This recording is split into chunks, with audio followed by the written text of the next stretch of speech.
نحمده ونصلي على رسوله الكريم أما بعد فأعوذ بالله من الشيطان الرجيم بسم الله الرحمن الرحيم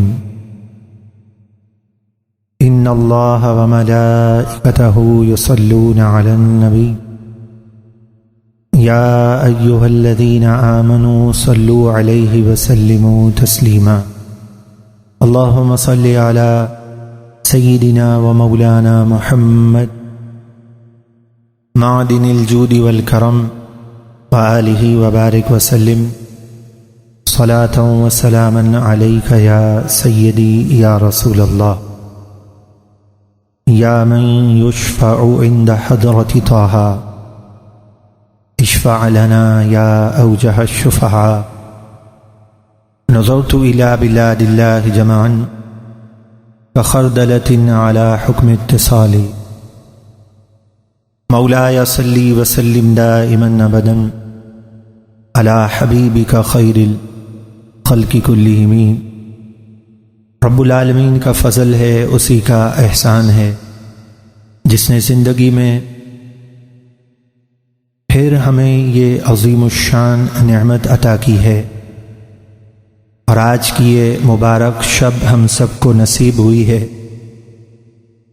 دل کی گہرائیوں سے دعا فرمائیں اللہ تبارک و تعالی اس رات کی برکتیں مولائے کائنات علی المرتضی کرم اللہ تعالی وجہ الکریم کے صدقے ہم سب کو عطا فرما دے۔ اور سیدنا علی المرتضی جو امت کو پیغام دینا چاہتے ہیں، مولائے کائنات جو امت کو تاریکی گمراہی کی گھاٹیوں سے جو آپ نکالنا چاہتے ہیں، رب العالمین اس شب کی برکت سے ہم سب کو ان تاریکیوں سے دور فرما دے، اور قرآن مجید فرقان حمید کے دامن سے ہم سب کو وابستہ فرما دیں، کیونکہ قرآن کے دامن سے وابستگی سعادت کی علامت ہے، اور اس کے دامن کو چھوڑنا سراسر بدبختی کی علامت ہے۔ مثال قرآن نے بڑی دلکش اور اعلیٰ بیان کی ہیں، ان مثالوں میں غور نہ کرنا محرومی کی علامت ہے۔ آؤ اس مبارک شب میں قرآن پر عمل کا عزم کریں، کیونکہ عمل کے بغیر زندگی محض غفلت کی علامت ہے۔ اس مبارک شب میں حضرت علی المرتضی کرم اللہ تعالی وجہ الکریم کے افکار کو، قرآن مجید فرقان حمید کے ارشاد کو غور کرنا اصل زندگی کا مقصود یہی ہے۔ اگر انسان اپنی زندگی میں اور قرآن میں غور کرنے کا عادی ہو جائے تو اللہ تبارک و تعالی کا کلام مثالوں کے ذریعے سے انسان کو حقیقت کی طرف لے آ کر اسے روشنی کی اعلیٰ منزلوں پر فائز فرما دیتا ہے۔ قرآن مجید فرقان حمید کی مثال سے اور اللہ تبارک و تعالی کے کلام سے آغاز کرتے ہیں کہ قرآن کی مثالوں میں غور کرنا یہ سعادت مندی کی علامت ہے، اور پھر آج کی رات کی نسبت سے ان مثالوں کو کیوں بیان کیا گیا اس کا ذکر اور تذکرہ کیا جائے گا۔ قرآن مجید فرقان حمید میں کلام ربانی میں خالق کائنات ارشاد فرماتا ہے وَاضْرِبْ لَهُمْ مَثَلَ الْحَيَاةِ الدُّنْيَا، آپ انہیں دنیا کی زندگی کی مثال بیان کیجئے، کما ان انزلناہ من السماء، جیسے ہم نے آسمان سے پانی اتارا، فاختلط بہ نبات الارض، تو اس پانی کے ذریعے سے خوب سبزہ اگایا، ہرا بھرا ماحول ہو گیا، دیکھنے والے کو دلکش معلوم ہونے لگا، فاصبح حشیما، پھر یہ ہرا بھرا ماحول جو ہے یہ سوکھی گھاس بن گیا، تزروہ الریاح، جسے ہوائیں اڑاتی ہیں، یہ ہرا بھرا ماحول، دلکش مناظر جو ہیں کس طریقے سے سوکھی گھاس میں بدل گئے، اور ان کی حقیقت اب کیا ہے کہ جسے ہوائیں اڑاتی ہیں وَكَانَ اللَّهُ عَلَى كُلِّ شَيْءٍ مُقْتَدِرًا، اور اللہ تبارک و تعالی ہر چاہت پر، ہر قدرت پر وہ قادر رکھتا ہے۔ اس آیت کے متصل جو ہے اور ملی ہوئی آیت اس سے متصل آیت کریمہ میں پھر آگے کیا ارشاد فرمایا، المال والبنون زینت الحیات الدنیا، مال اور بیٹے دنیا کا سنگھار ہے، والباقیات الصالحات خیر عند ربک ثوابا، باقی رہنے والے نیک اعمال ہیں جن کا ثواب، اجر تمہارے رب کے یہاں ہے۔ دنیا کی مثال کو سورہ کہف میں بیان کیا گیا، اور دوسرے مقام پر سورہ حدید میں اس دنیا کی مثال کو کس طرح بیان کیا گیا، اعلموا انما الحیات الدنیا لعب ولہو وزینۃ وتفاخر بینکم، یہ دنیا کی زندگی جو ہے یہ کھیل کود تماشا، جہاں ہر ایک شخص دنیا میں ایک دوسرے سے آگے بڑھنے کی کوششوں میں لگا رہتا ہے، مال کی کثرت چاہتا ہے، اور دنیا میں آگے بڑھنا، اور یہ کھیل تماشے کا نام جو ہے یہ دنیا ہے۔ کمثل الغیث، اس حقیقت کو بیان کرنے کے بعد فرمایا کہ اس کی مثال دنیا کی اس بارش کی طرح ہے، اعجب الکفار نباتہ، کہ کسان کو اس کا سبزہ خوب بھاتا ہے۔ بارش کا پانی جب کسان دیکھتا ہے، وہ کسان جب یہ دیکھتا ہے پانی کو، اور پھر اس کی زمین پر، اس کے کھیت پر یہ پانی پڑتا ہے، تو یہ اسے سبزہ جو ہے خوب بھاتا ہے۔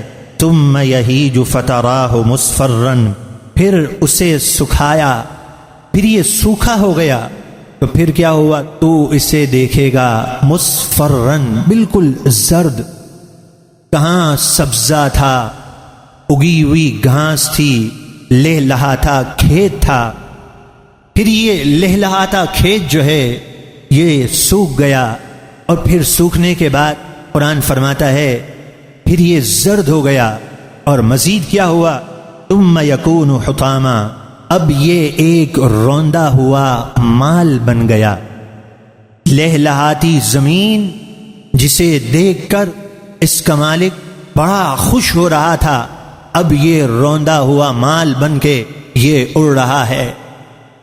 ارشاد فرمایا وفی الآخرۃ، اس سے متصل، وفی الآخرۃ عذاب شدید، اور آخرت میں بڑا شدید عذاب ہے۔ جس نے اپنی زندگی کا مقصد دنیا جانا، دنیا پر فریفتہ ہو کر آخرت کو فراموش کر دیا، تو فرمایا اس کے لیے آخرت میں بڑا شدید عذاب ہے۔ وَمَغْفِرَةٌ مِّنَ اللَّهِ وَرِضْوَانٌ، اور اللہ کی طرف سے مغفرت کی بشارتیں ہیں اور اس کی رضا کی بشارتیں ہیں۔ اس کے لیے جس نے دنیا میں رہ کر آخرت کو ترجیح دی، دنیا میں آیا آخرت کا تاجر بن کر، آخرت کی جس نے فکر کی، خالق کائنات ارشاد فرماتا ہے اس کے لیے پھر مغفرت کی بشارتیں ہیں۔ اور آگے وَمَا الْحَيَاةُ الدُّنْيَا إِلَّا مَتَاعُ الْغُرُورِ، کہ دنیا کی زندگی جو ہے یہ محض دھوکے کا سامان ہے۔ قرآن مجید فرقان حمید نے مثالوں میں واضح کر دیا، اور اللہ تبارک و تعالی کے کلام نے ارشاد فرما دیا کہ جس طریقے سے کھیت لہلہاتا ہو، اور اس لہلہاتے کھیت میں اگر گرم ہوا پہنچے تو ایک گرم ہوا کا جھونکا اس کھیت کو راکھ کر دے گا، اسی طریقے سے اے شخص اس بات کو سمجھ لے اور اس بات کو جان لے کہ اگر تو دنیا پر اترا رہا ہے اور تیرا مقصد دنیا ہے، تو ایک ایسا جھونکا کہیں لگے گا اور تیری ساری کی ساری نعمتیں جو ہیں یہ ضائع ہو جائیں گی، جس طرح دنیا کی مثال میں کہا گیا کہ کھیت لہتہاتا اب یہ روندا ہوا مال ہو گیا۔ دنیا کی زندگی بسر کرنے والے تیرے ساتھ بھی یہی معاملات ہوتے ہیں، کبھی کیا معاملہ ہوتا ہے، کبھی کیا معاملہ ہوتا ہے۔ اور قرآن نے کتنی واضح مثال دی ہے کہ ایک شخص جسے بڑا ناز ہوتا ہے اپنی صحت پر، اپنے مال پر، اور آپ دیکھتے ہیں کہ اس کا حال کیا ہوتا ہے کہ الامان والحفیظ، نہ صحت ساتھ دیتی ہے، نہ مال اس کے کام آتا ہے، سب کا سب دھرے کا دھرا رہ جاتا ہے۔ آغاز کلام الہی سے کیا ہے، اللہ کے کلام کے ذریعے سے، تاکہ بات سننے کے بعد انسان ضرور غور کرنے والا ہو کہ میرا رب مجھ سے کیا فرما رہا ہے۔ کسی عام شخص کی بات نہیں ہے جو بدل جاتی ہو۔ لا تبدیل لکلمات اللہ، یہ اللہ کے کلمات ہیں۔ واضح طور پر ارشاد فرما دیا کہ دنیا پر فریفتہ ہو کر جس نے اپنے رب کو بھلا دیا اس کے لیے سخت عذاب ہے، اور دنیا میں آ کر آخرت کا طالب ہوا اس کے لیے مغفرت کی بشارتیں ہیں۔ اور فرمایا سنو پھر قرآن نے یہ بھی ارشاد فرما دیا کہ المال والبنون زینت الحیات الدنیا، انسان کی یہی آرزو اور تمنا ہوتی ہے کہ میرے یہاں بیٹا ہو جائے گا تو یہ میرے بڑھاپے کا سہارا بن جائے گا، مال ہوگا تو اچھی زندگی بسر ہوگی۔ فرمایا یہ سب یہیں دھرے کا دھرا رہ جائے گا۔ والباقیات الصالحات، باقی رہنے والے نیک اعمال ہیں۔ آج کی اس رات میں ان آیات سے آغاز کیوں کیا؟ اس لیے کہ آج جن کی رات کی نسبت ہم گزار رہے ہیں وہ مولا کائنات علی المرتضیٰ کرم اللہ تعالی وجہ الکریم ہیں۔ آپ کے ارشادات آگے بیان کیے جائیں گے، آپ کے احوال کا ذکر کیا جائے گا، تو یہ بات بہت واضح ہو جائے گی، یہ بات روشن ہو جائے گی کہ ان آیات کا تعلق حضرت علی رضی اللہ تعالیٰ عنہ کی زندگی سے اس لیے ہے کہ حضرت علی رضی اللہ تعالیٰ عنہ نے اپنی زندگی اس شان سے بسر کی کہ آپ آخرت کے بہت عظیم تاجر تھے۔ دنیا کو آپ نے بڑی شان سے ٹھکرایا، لوگوں کو جینے کا طریقہ بتایا، اور آپ دنیا سے رخصت ہو رہے تھے تو آپ نے اپنے بیٹے امام حسن رضی اللہ تعالیٰ عنہ کو بہت سی وصیتیں کی ہیں جو انشاءاللہ ہم آخر میں سماعت کریں گے۔ حضرت علی رضی اللہ تعالیٰ عنہ کا تعلق نبی پاک علیہ الصلوۃ والسلام سے کتنا گہرا ہے۔ آج ہم ارب و درود و سلام ایصال ثواب کریں گے، لیکن میں آپ کو یہ عرض کر دوں ایک ایصال ثواب یہ ہے جو دل کی ایک کیفیت کا نام ہے، ایک ایصال ثواب یہ ہے کہ اپنے آپ کو بدلنے کا نام ہے، ایک ایصال ثواب یہ ہے کہ حضرت علی مولا کائنات کرم اللہ تعالی وجہ الکریم کے افکار کو سینے میں بسا کر جب یہاں سے اٹھے تو اپنے ضمیر سے پوچھ لے کہ اب میں نے اپنی زندگی کیسے بسر کرنی ہے۔ قرآن جس طرح چاہتا ہے، رسول اللہ جس سے خوش ہوتے ہیں، مولا کائنات نے جو ارشاد فرمایا ہے، اگر اس طرح زندگی بسر ہے تو پھر مبارک ہو، آج کی رات انعام کی رات، پانے کی رات ہے، اور آپ اور ہم بہت کچھ یہاں سے لے کر اٹھیں گے۔ حضرت علی رضی اللہ تعالیٰ عنہ کی جب ولادت ہوئی، نبی پاک علیہ الصلوۃ والسلام کی خدمت میں آپ کی والدہ نے آپ کو پیش کر دیا۔ حضور علیہ الصلوۃ والسلام نے آپ کا نام تو علی رکھا، لیکن حضرت علی کی قسمت دیکھیے، حضور علیہ الصلوۃ والسلام نے اپنا لعاب دہن دیا، اور پہلی غذا جو حضرت علی رضی اللہ تعالیٰ عنہ کے بطن میں، پیٹ میں پہنچی ہے، وہ رسول اللہ علیہ الصلوۃ والسلام کا لعاب دہن ہے۔ اور پھر راوی بیان کرتے ہیں جب دائی آئی دودھ پلانے کے لیے، حضرت علی نے دودھ نہیں پیا، پھر رسول اللہ علیہ الصلوۃ والسلام نے اپنا لعاب دہن دیا، حضرت علی کو قرار ہو گیا، اور کئی دن تک یہی معمول رہا کہ حضرت علی کے پیٹ میں اگر غذا جاتی تھی تو رسول اللہ کا لعاب مبارک جاتا تھا، اور ابتدائی میں آپ نے اسلام قبول کر لیا۔ نبی پاک علیہ الصلوۃ والسلام کو نماز پڑھتے ہوئے دیکھا پوچھا یہ کیا ہے؟ کہا ایک رب کی عبادت ہے۔ کلمہ پڑھ کر آپ مسلمان ہو گئے۔ کفالت رسول اللہ علیہ الصلاۃ والسلام نے فرمائی۔ ابو طالب جو ہے وہ کثیر العیال تھے، اور آپ کے حالات قحط کی وجہ سے ایسے نہ تھے کہ آپ اپنی اولاد کا انتظام کر سکتے، تو حضرت عباس نے حضرت جعفر کی کفالت کی، اور رسول اللہ علیہ الصلاۃ والسلام نے حضرت علی رضی اللہ تعالی عنہ کی کفالت فرمائی۔ دن رات بچپن ہی سے رسول اللہ علیہ الصلاۃ والسلام کی صحبت آپ کو میسر آ گئی۔ یہ رسول اللہ علیہ الصلاۃ والسلام کی صحبت کا اثر تھا کہ جرت اور بہادری کے آپ پیکر تھے۔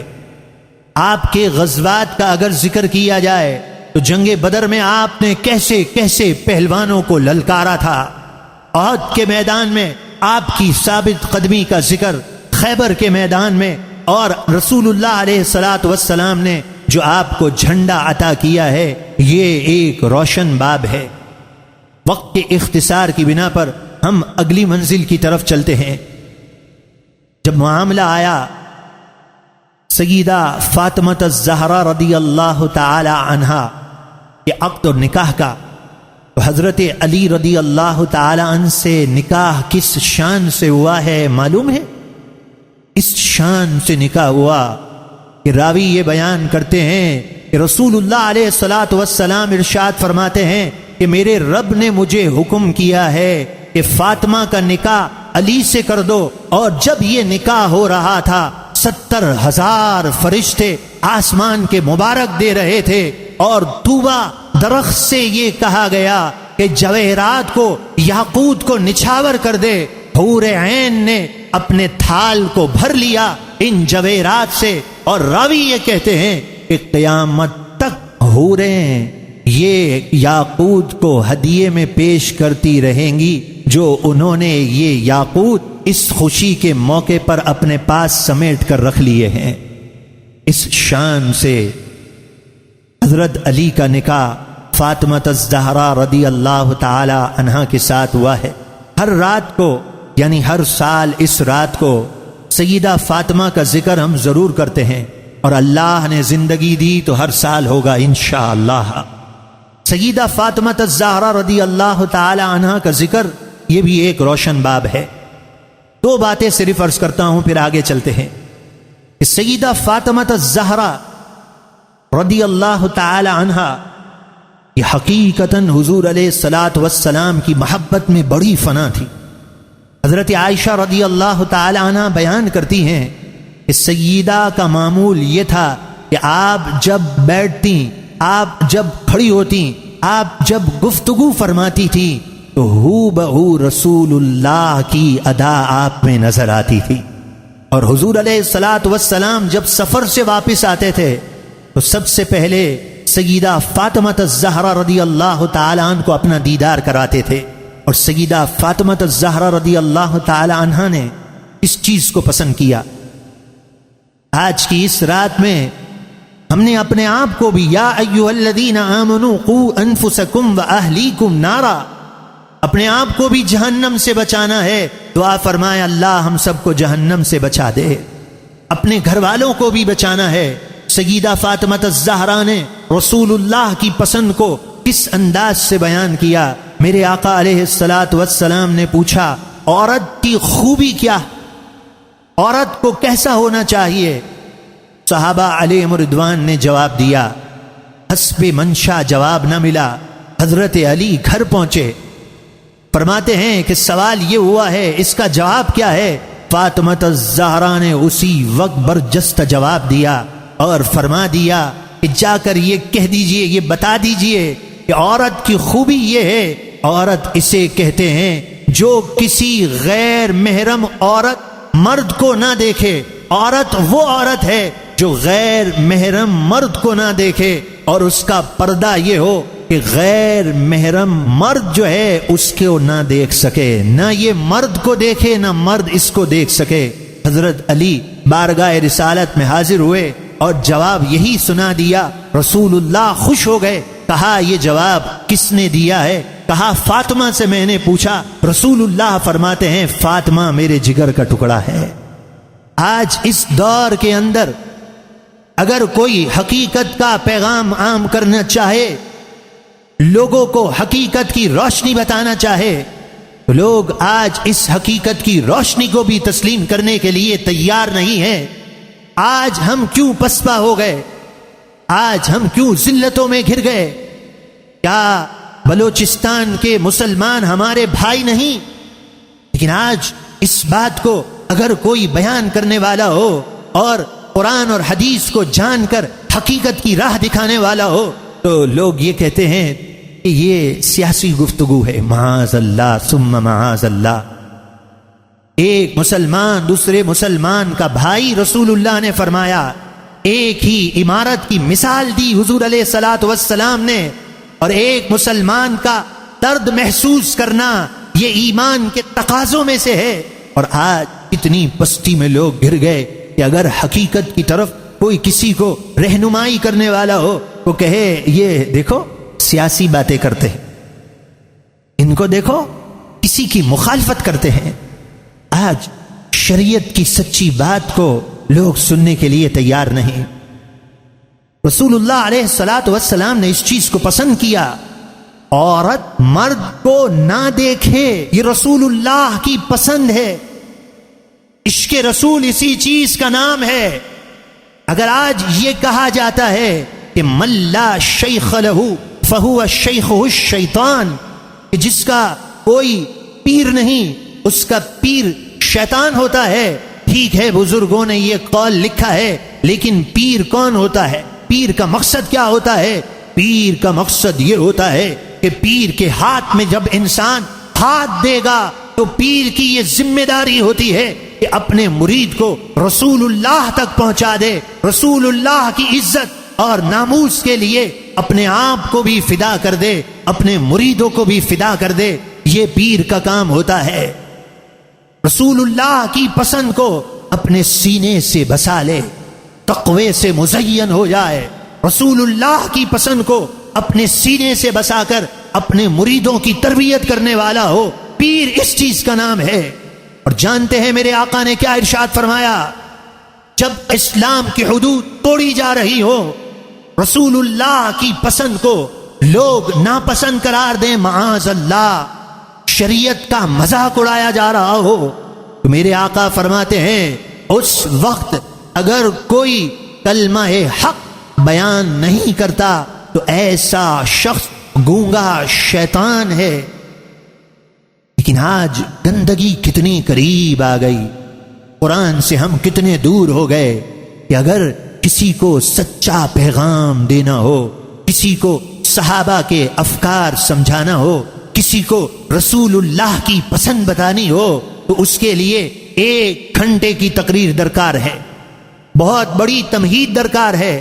پچھلے دنوں حبیبیہ مسجد میں بیان کیا، 4 تاریخ کو، ہر 4 تاریخ جب ہوتی ہے تو ممتاز حسین قادری کو کم از کم 1 مہینے میں 1 بار تو یاد کر لیا کریں کہ اسے 1 مہینہ اور گزر گیا۔ جب 4 تاریخ کو یہ حبیبیہ مسجد میں بیان کیا، ایک نوجوان نے مجھے بعد میں کہا میں آپ کا شکریہ ادا کرتا ہوں کہ آج میرے ذہن سے یہ الجھن دور ہو گئی، آپ جو روز ممتاز قادری کی دعا مانگتے ہیں تو آج میری یہ الجھن دور ہو گئی کہ آپ کوئی سیاسی ایشو پر دعا نہیں مانگ رہے۔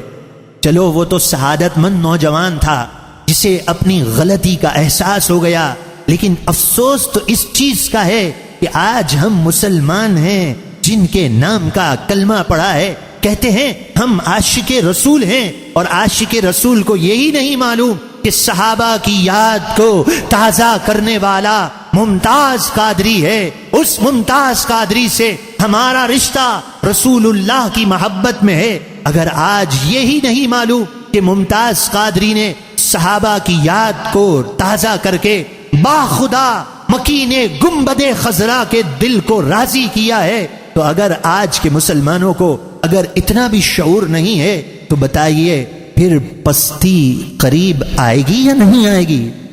پھر بے برکتی ہوگی یا نہیں ہوگی؟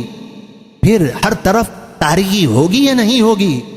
ایک ہی حل ہے، ایک ہی راہ ہے، ایک ہی نجات کا راستہ ہے کہ کہ جن کے ذریعے سے یہ ساری نعمتیں ملی ہیں، ساری کائنات جن کی وجہ سے یہ بنائی گئی ہے، اس آقا کریم صلی اللہ علیہ وآلہ وسلم کی عزت و ناموس کی خاطر اگر اس قوم نے اپنے آپ کو تیار کر لیا تو باخدا عروج مقدر ہمارا ہوگا، اور اگر رسول اللہ علیہ الصلاۃ والسلام سے وفا نہ کی تو ایک دن پچھتانا پڑے گا، ایک دن پچھتانا پڑے گا، ایک دن پچھتانا پڑے گا۔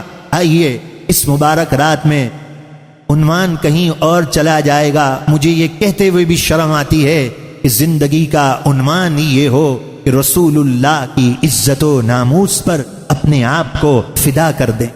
حضرت علی رضی اللہ تعالی عنہ کا نکاح حضرت فاطمہ سے ہوا۔ سیدہ فاطمہ الزہرا رضی اللہ تعالی عنہا، آپ کو شاید حیرت ہوگی کہ جب رسول اللہ علیہ الصلاۃ والسلام کا وصال ہوا تو سیدہ کو محبوب علیہ السلام سے کتنی انسیت ہے، کتنا پیار ہے، کتنی محبت ہے کہ محبوب علیہ الصلاۃ والسلام کے وصال کے صرف 6 ماہ بعد 28 سال کی عمر میں سیدہ فاطمہ الزہرا رضی اللہ تعالی عنہا نے وصال فرما دی۔ رسول اللہ علیہ الصلاۃ والسلام کا جب سے وصال ہوا اس وقت سے لے کر وصال تک آپ نے کبھی مسکرایا، ہنسی نہیں، آپ وہی غم میں، اسی خیال میں، اسی محبوب کی یادوں میں اپنے آپ کو کس طرح آپ نے محبوب علیہ الصلاۃ والسلام کی یادوں میں اپنے آپ کو کس طرح آپ نے گم کر دیا کہ ایک بار جب رسول اللہ علیہ الصلاۃ والسلام کی تربت اطہر پر آپ حاضر ہوتی ہیں تو آپ کیا پکار کے کہتی ہیں؟ ماذا علی من شم تربت احمد صلی اللہ علیہ وآلہ وسلم، ماذا علی من شم تربت احمد اللہ یشم مد الزمان غوالیا۔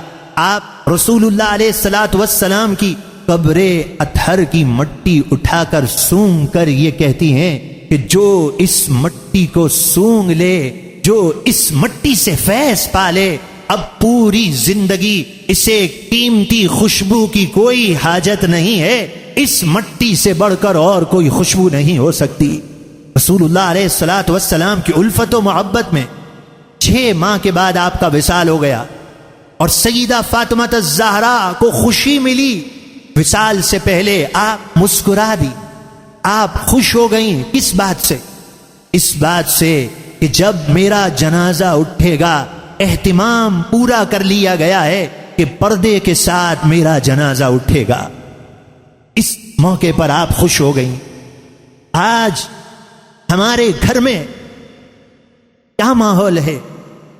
یہ روزے کیوں فرض ہوئے؟ لعلکم تتقون، یا ایھا الناس اعبدوا، عبادت کرو۔ کیا مقصد ہے؟ لعلکم تتقون۔ ہر خطبے میں تقوی، ہر خطبے میں پرہیزگاری۔ رسول اللہ علیہ الصلاۃ والسلام، خلفائے راشدین، اثر جڑ ہے، بنیاد ہے، حقیقت ہے تقوی، تقوی، تقوی۔ یہ روزہ اسی لیے فرض ہوا ہے، جس روزے کو رکھ کر انسان کو متقی اور پرہیزگار بننا تھا۔ اس افطار کے وقت جہاں انوار برس رہے ہیں، جہاں قبولیت کے دروازے کھول دیے جاتے ہیں، اس افطار کے وقت میں آج ہمارے گھر کا ماحول کیا ہے؟ گھر کی عورتیں مردوں کو دیکھ رہی ہیں۔ آج کسی کو ہوش نہیں، اور اگر دین کی کوئی سچی بات بتائے، ایک کان سے سن کر لوگ دوسرے کان سے نکال دیتے ہیں۔ کبھی کبھی تو یہ احساس ہوتا ہے انہیں یہ والی باتیں ہی نہ سنا ہو۔ یہ باتیں سن کر لوگ کہتے ہیں عمل کون کرے گا؟ افسوس کی بات ہے، آج کی اس رات میں بھی اگر ہمیں احساس نہیں ہوا تو پھر کب احساس ہوگا؟ حضرت علی المرتضی کرم اللہ تعالی وجہہ الکریم، باتیں بہت سی ہیں۔ کس طرح میرے آقا نے سیدہ فاطمہ الزہرا کی تربیت کی، حضرت علی کے تربیت کے کیا انداز تھے۔ ہم اختتام سے تھوڑا قریب کی طرف چلتے ہیں۔ حضرت علی المرتضی کرم اللہ تعالی وجہہ الکریم جب خلیفہ بن گئے، اور آپ کا معمول کیا تھا؟ جب آپ کے پاس مال آتا تو آپ کیا کرتے تھے؟ جیسے ہی مال آتا آپ سب کو بلاتے، یہ مال جتنا ہوتا سارے کا سارا تقسیم کر دیتے تھے۔ سارا مال تقسیم کرتے تھے، اور جس جگہ مال تقسیم کیا وہاں کھڑے ہو کر 2 رکعت نماز نفل ادا کرتے تھے۔ نفل ادا کرنے کے بعد کہتے تھے، اس خطے کو گواہ بناتے تھے کہ اے زمین تو گواہ ہو جا، اے زمین کا ٹکڑا تو گواہ رہنا کہ جو کچھ میرے پاس آیا تھا میں نے سارا حاجت مندوں میں تقسیم کر دیا۔ کیا زندگی گزارنے کے انداز ہے! رسول اللہ علیہ الصلوۃ والسلام سے براہ راست فیض لیا ہے، جانتے ہیں کہ ہم آخرت کی تجارت کے لیے آئے ہیں، اور حضرت علی المرتضیٰ کرم اللہ تعالی وجہہ الکریم نے اس طرح لوگوں کو بیدار کیا، اور آپ لوگوں کو بیدار کرتے ہوئے کیا ارشاد فرماتے ہیں؟ آپ ارشاد فرماتے ہیں، الناس نائم اذا ماتوا انتبہوا۔ آپ فرماتے ہیں لوگ ابھی غفلت کی نیند میں پڑے ہوئے ہیں، لوگوں کو احساس نہیں ہے۔ احساس کب ہوگا؟ اذا ماتوا، جب انہیں موت آ جائے گی ان کی آنکھیں کھل جائیں گی۔ قرآن ارشاد فرماتا ہے، وَأَنِيبُوا إِلَىٰ رَبِّكُمْ وَأَسْلِمُوا لَهُ مِن قَبْلِ أَن يَأْتِيَكُمُ الْعَذَابُ ثُمَّ لَا تُنصَرُونَ۔ اپنے رب کی طرف جھک جاؤ، اپنے رب کو منا لو اس سے پہلے کہ جب رب کا عذاب آئے گا پھر تمہاری مدد نہیں کی جائے گی۔ اور آپ نے ارشاد فرماتے ہیں، ارتلحت الدنیا مدبرتن۔ آپ فرماتے ہیں کہ دنیا جو ہے یہ پیٹھ پھیر کر چلی جاتی ہے، وارتحلت الآخرہ مقبلتن، اور آخرت جو ہے یہ آنے والی ہے، آخرت کی تیاری میں اس کا استقبال کرو، یہ درپیش ہونے والی ہے۔ وَلِكُلِّ وَاحِدٍ مِّنْهَا بَنُونَ، اور ہر شخص کسی نہ کسی تغودوں میں ہوتا ہے، کوئی آخرت کے لیے محنت کرتا ہے، آپ فرماتے ہیں کوئی دنیا کے لیے محنت کرتا ہے۔ یہ مولا علی کی رات ہے، مولا علی ہم سے کیا چاہتے ہیں؟ آپ ارشاد فرماتے ہیں، فَكُونُوا مِنْ أَبْنَاءِ الْآخِرَةِ، تم آخرت سے محبت کرنے والے بن جاؤ، وَلَا تَكُونُوا مِنْ أَبْنَاءِ الدُّنْيَا، اور تم دنیا پر فریفتہ نہ ہونا، تم دنیا کے طلبگار نہ ہونا۔ فَإِنَّ الْيَوْمَ عَمَلٌ، آج کے دن تمہارے لیے عمل کا موقع ہے، آج جتنا عمل کرنا ہے کر لو، جتنا نیکی کرنا ہے کر لو۔ فَإِنَّ الْيَوْمَ عَمَلٌ وَلَا حِسَابٌ، آج عمل ہے حساب نہیں، وَغَدًا حِساب وَلَا عمل، اور کل جو ہے عمل نہیں کرنا، کل حساب دینا ہے۔ آج عمل کی باری ہے، آج عمل کر لو۔ اور آپ نے کیا ارشاد فرمایا؟ آپ کا ارشاد ہے، آپ خود غور کر لیجئے، آپ ارشاد فرماتے ہیں، لا خیر فی عبادت لا علم فیہا، اس عبادت میں کوئی خیر نہیں ہے، عبادت کر رہا ہے اور اسے علم ہی نہیں ہے، عبادت کرتا ہے۔ حضرت علی فرماتے ہیں لا خیر، لوگ نماز پڑھتے ہیں، انہیں کہا جائے نماز کے فرائض اس طرح ہیں، سجدہ اس طرح کرنا ہے، لوگ یوں سنتے ہیں کہ مولانا صاحب آپ بس کریں نا، قبول کرنے والی ذات اللہ کی ہے۔ معاذ اللہ، میرے آقا فرماتے ہیں 60 سال تک نمازی نماز پڑھتے ہیں، ان کی نماز ان کے منہ پر مار دی جاتی ہے۔ مسئلہ بیان کیا جائے خواتین کو، اتنا باریک دوپٹہ جس سے بال چمکتے ہو، نماز پڑھی جائے گی، نماز نہیں ہوگی۔ مسئلہ بیان کر دیجئے، برا محسوس ہو جائے گا، جائیے اپنا کام کیجئے، ہم تو اللہ کے لیے پڑھتے ہیں۔ حضرت علی کیا فرماتے ہیں؟ لا خیر فی عبادت لا علم فیہا، اس عبادت میں خیر نہیں جس میں انسان کو علم نہ ہو۔ اللہ اکبر۔ ولا خیر فی علم لا فہم فی، اور اس علم میں بھی کوئی خیر کا پہلو نہیں جس میں فہم اور شعور ہی نہ ہو، جیسے چاہے علم کی بات اپنے طور پر سمجھ لے، فہم، ادراک، شعور، حکمت جانے وہ۔ ولا خیر فی قراءۃ، یہ ایسی چیز ہے اس کو قول سنا دیتا ہوں، تبصرہ کرنے کا وقت نہیں ہے۔ آپ فرماتے ہیں ولا خیر فی قراءۃ، اس قراءت میں کوئی خیر نہیں ہے، لا تدبر فیہا، جس میں کوئی غور اور تفکر نہ کیا جائے۔ قرآن پڑھ رہا ہے، غور تفکر نہیں ہے۔ وہ مقصود حاصل نہیں کر سکتا۔ قرآن شفاعت کرے گا، مولا میری وجہ سے یہ رات کو جاگتا تھا، اور قرآن کی یہ شفاعت اس کے حق میں قبول کر دی جائے گی۔ قرآن کا مقصد کیا ہے؟ افلا یتدبرون القرآن، قرآن میں غور اور فکر، یہ قرآن کا مقصد ہے۔ میں اپنی بات پہ قائم ہوں، بس اشارہ آپ سمجھتے ہیں کہ خدا را غور اور فکر کے ساتھ چند روز رہ گئے ہیں، آپ یہاں آ کر تراویح نماز ادا کیجئے، پھر دیکھیے کیا کیا انوار اور کیا کیا تجلیات ملتے ہیں۔ حضرت علی ارشاد فرماتے ہیں ما نلت من دنیا کا فلا تکثرن به فرحا، دنیا کی کثرت پر تو زیادہ خوش ہونے کی ضرورت نہیں ہے۔ دنیا تیرے پاس بہت آئے، تجھے فرحت اور خوشی کی ضرورت نہیں ہے۔ وما فاتك منها فلا تيأس عليه حزنا، دنیا کے جانے پر تجھے حزن کی، ملامت کی، افسوس کی حاجت نہیں ہے۔ نہ دنیا ملے تو خوش ہونا ہے، نہ دنیا جائے تو غمگین ہونا ہے۔ تو اے مولا کائنات، ہمیں پھر کرنا کیا ہے؟ ولیکن ہمک فی ما بعد الموت، لیکن تیری کوشش، تیری تغودو، تیری محنت صرف کس کے لیے ہو؟ بعد الموت، موت کے بعد جو تجھے چیز کام آئے گی، کیا کام آئے گی؟ قرآن، والباقیات الصالحات، باقی رہنے والے نیک اعمال، تو اس کی تغودوں میں لگ جا، اس کے لیے اپنے آپ کو مصروف کر دے۔ اور مولا کائنات علی المرتضی کرم اللہ تعالی وجہہ الکریم، آپ صحابہ علیہ رضوان، خلفائے راشدین تمام ہی اشعار کہتے تھے، لیکن راوی یہ کہتے ہیں کہ تمام خلفاء میں مولا کائنات سب سے زیادہ عمدہ اور بہترین اشعار کہتے تھے، جس میں حکمت کے خزانے ہوتے تھے۔ حضرت علی المرتضی کرم اللہ تعالی وجہہ الکریم کیا ارشاد فرما رہے ہیں؟ اذا كنت في نعمة فرعها فإن المعاصي تزيل النعم، آپ فرماتے ہیں کہ جب تجھے نعمت مل جائے، فرعها، تو اس نعمت کی قدر کرنا۔ جب اللہ تجھے کوئی نعمت دے دے تو اس کی قدر کرنا۔ کیسے؟ گناہ سے دور رہنا۔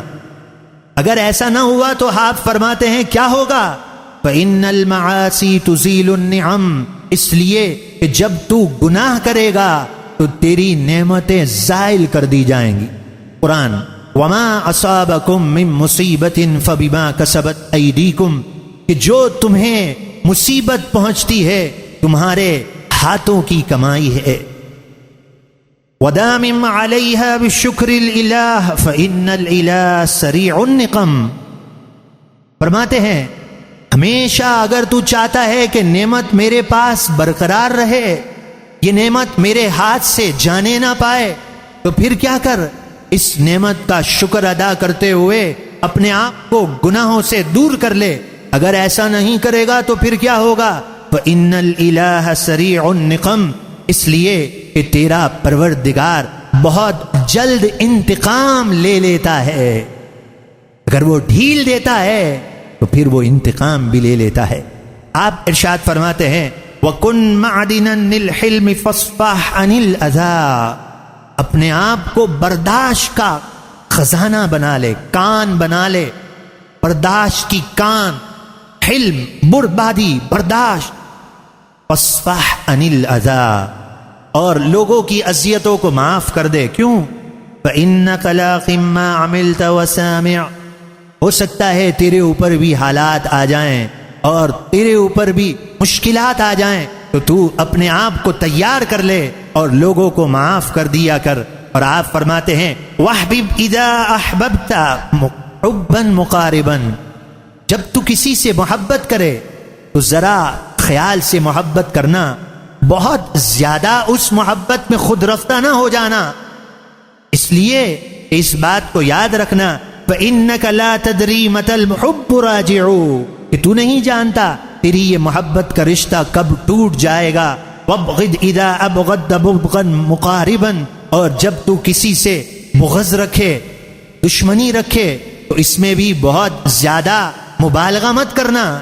اس لیے فَإِنَّكَ لَا تَدْرِي مَتَى الْبُغْضُ رَافِعُ، اس لیے کہ تو نہیں جانتا یہ تیری نفرت کب محبت میں تبدیل ہو جائے گی، تجھے شرمندہ ہونا پڑے گا۔ دیکھ کر، محبت بھی دیکھ کر، دوری بھی دیکھ کر اتنا محبت میں آگے نہ بڑھ جانا کہ اب جب تو اپنا قدم پیچھے اٹھائے تو تیرے لیے دشواری ہو۔ اور آپ فرماتے ہیں فَقُمْ بِعِلْمٍ وَلَا تَبْغِي بِهِ بَدَلًا، علم کے ساتھ اپنے آپ کو قائم کر لے، اچھی تعلیم عام کر، اچھی تعلیم سے وابستہ ہو جا، اور اچھی تعلیم پر کوئی عوض طلب نہ کر۔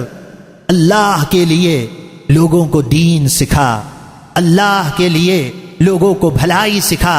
اس لیے اس بات کو جان لے کہ فالناس موتى واہل العلم احیاء، آپ فرماتے ہیں یہ سارے لوگ فالناس موتى، سارے کے سارے لوگ مردہ ہیں، لیکن جو عالم ربانی ہے، جو علم اللہ کی طرف سے ملا اس پر عمل کرتا ہے، وہی لوگ زندہ ہیں۔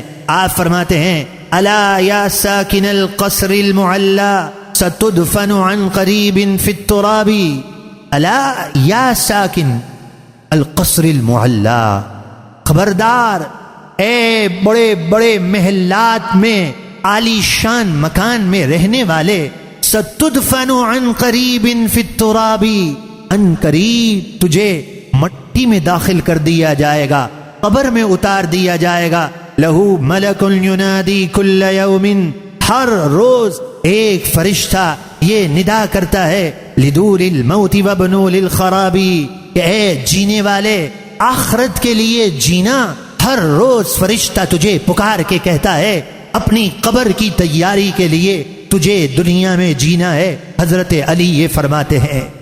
اور پھر احمد ربی علی خصال خص بها سادت الرجال، آپ کہتے ہیں میں اپنے رب کا شکر ادا کرتا ہوں کہ میرے رب نے مجھے وہ عادتیں عطا کی ہیں جو اس نے اپنے مخصوص بندوں کو عادتیں دی ہیں، اور وہ مخصوص بندے اور کن عادتوں سے اپنے آپ کو متصف کرتے ہیں۔ آپ فرماتے ہیں لزوم صبر وخلع کبر وصون عرض وبذل مالی، کہ اللہ کے پیاروں کی علامت یہ ہے کہ اللہ کے پیارے کون ہوتے ہیں؟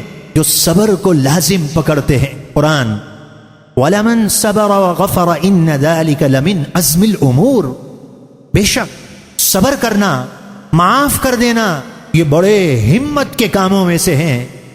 لزوم صبر، صبر کو لازم پکڑنا، وخلع کبر، تکبر سے اپنے آپ کو دور کرنا۔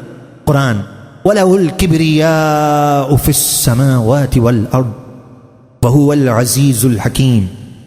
ایک بار ہمارے استاد محترم عاشق رسول مجھے امامہ باندھ رہے تھے، ان کے پاس جو ہے یہ براؤن کتھئی امامہ تھا۔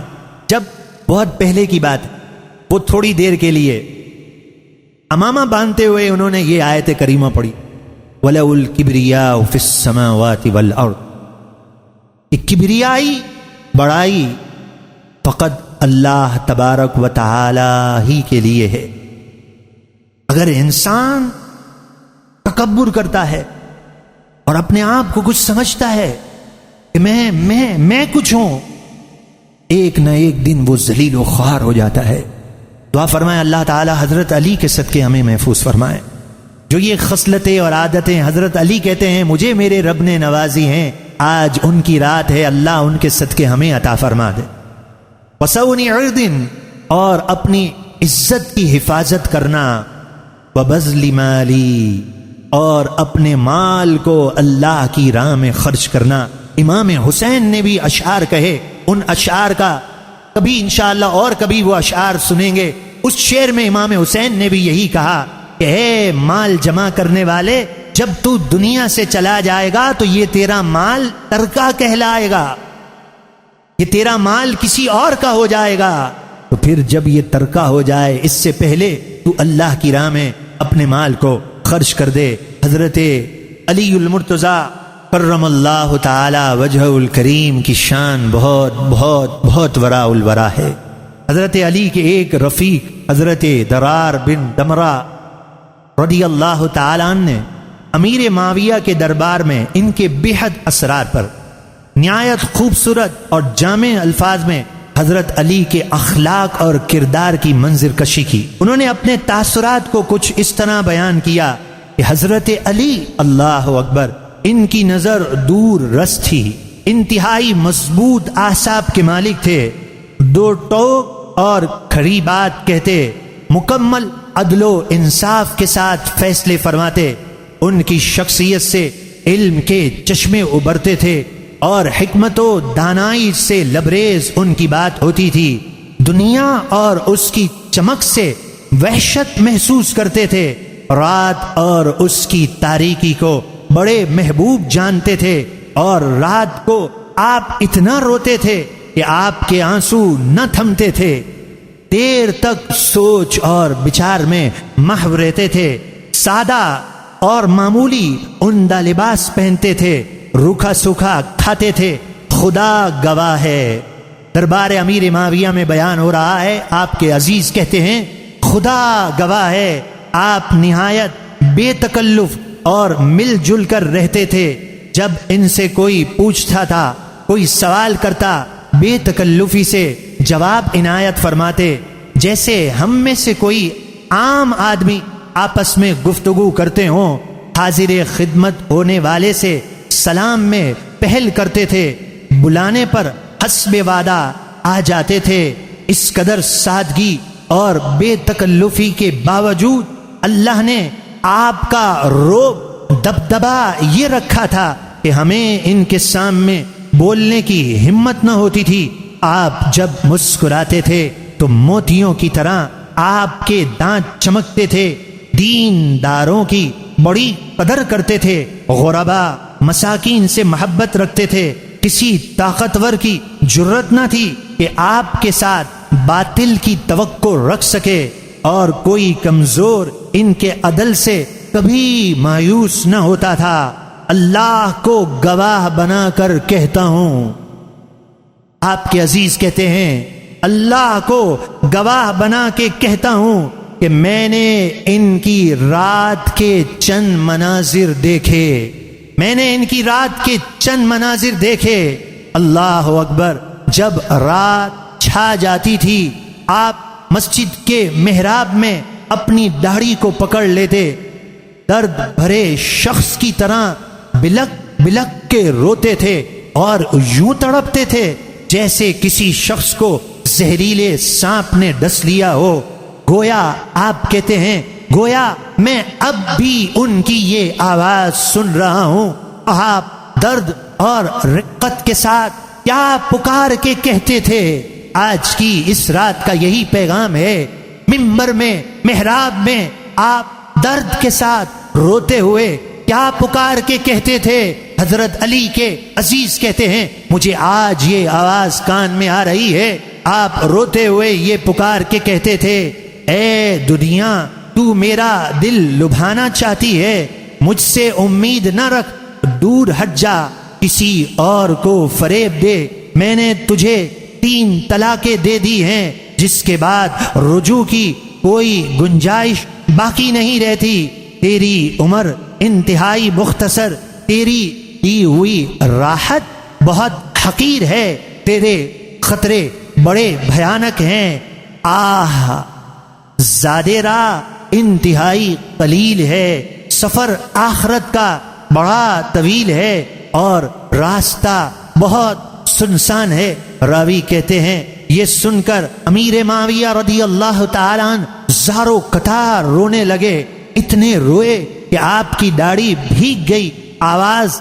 حلق میں اٹک گئی، حاضرین پر بھی گریہ طاری ہو گیا۔ امیر معاویہ کہتے ہیں رحم اللہ ابا الحسن کان واللہ کذالک، رحم اللہ ابا الحسن کان واللہ کذالک، اللہ حضرت علی پر رحم فرما دے، خدا کی قسم جیسے بیان کیا جا رہا ہے حضرت علی ویسے ہی تھے، حضرت علی ویسے ہی تھے۔ جنت کی بشارت پا کر، رسول اللہ کی رفاقت پا کر، امت کی رہنمائی کر کے بلک بلک کر، تڑپ تڑپ کر رو رہے ہیں۔ آپ کی وصیتیں بیان کرنی تھی، انشاءاللہ کبھی اور بیان کر دی جائیں گی۔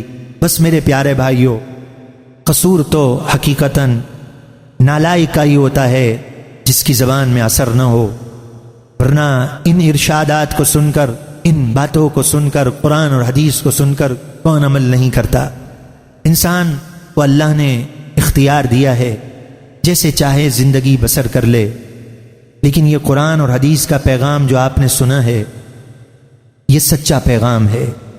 حقیقت زندگی اسی چیز کا نام ہے، آخرت کی فکر، دنیا یہیں رہ جائے، کوئی ساتھ نہیں دیتا۔ اللہ تعالیٰ محفوظ فرمائے، اس دن سے بچائے، انسان پر حادثہ ہو، مال چلا جائے، نعوذ باللہ، اور پھر اسے رونا آئے گا اپنی حالت پر کہ آج کوئی ساتھ دینے والا نہیں، تو اس کا رونا کام نہیں آئے گا۔ یہ صرف چمک دمک کی، جیسے ایک سبزہ جو لہلہاتا نظر آتا ہے اور پھر یکایک یہ روندا ہوا مال، بس دنیا بھی اسی چیز کا نام ہے۔ یہ دنیا کب روٹھ جائے گی، کب بگڑ جائے گی؟ آخر ہم قرآن اور حدیث پر عمل کرنے کے لیے بھیجے گئے ہیں۔ آخر ہم یہ راتیں کیوں مناتے ہیں؟ ان راتوں کو منانے کا مقصد یہ ہوتا ہے، یہ نسبتوں کو کیوں زندہ کرتے ہیں؟ ہم کیوں کہتے ہیں 11ویں کی نسبت، 12ویں کی نسبت، 21ویں کی نسبت، 17 کی نسبت؟ اس لیے کہتے ہیں کہ ان نسبت والوں سے محبت کا حق ادا ہو جائے۔ آج اگر 21 کی نسبت ہے، حضرت علی نے اتنا ہمیں سمجھا دیا، کتنے پیارے ارشاد سے ہمیں بتا دیا، اب فیصلہ آپ کے ہاتھ میں ہے۔